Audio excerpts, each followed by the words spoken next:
ಬಸವ ಕಲ್ಯಾಣ ಅಭಿವೃದ್ಧಿ ಪ್ರಾಧಿಕಾರ ಆಯುಕ್ತರು ಆಗಿ ಪ್ರಭಾರ ವಹಿಸಿಕೊಂಡ ಜಗನ್ನಾಥ್ ರೆಡ್ಡಿ ಅವರಿಗೆ ಪ್ರಮುಖರಿಂದ ಸನ್ಮಾನ ಮಾಡಲಾಯಿತು. ಮಾತನಾಡಿದ ಮುಖಂಡ ನರಸಿಂಗರೆಡ್ಡಿ ಗದ್ಲೆಗಾಂವ್ ಅವರು ಬಸವ ಕಲ್ಯಾಣ ತೇರ ಮೈದಾನದಲ್ಲಿರುವ ಸಭಾಭವನ ಸೋರುತ್ತಿದ್ದು ರಿಪೇರಿ ಮಾಡಬೇಕು.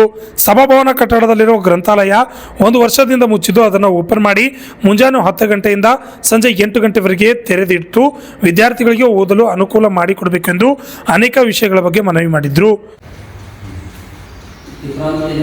ಶಿವಮಂದಿರ ಶಿವಪುರ ಸಿದ್ದಯ್ಯಪ್ಪ ಮತ್ತು ಶಿವಮಂದಿರ ನಾರಾಯಣ ರೋಡ್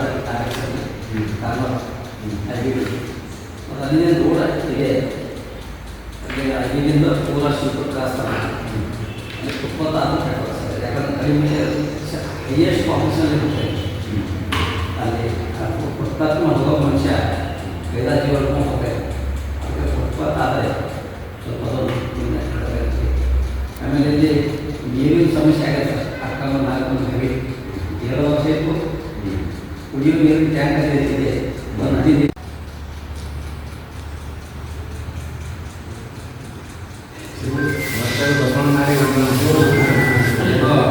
ಯಾವುದೋ ರೂಪದಾಗ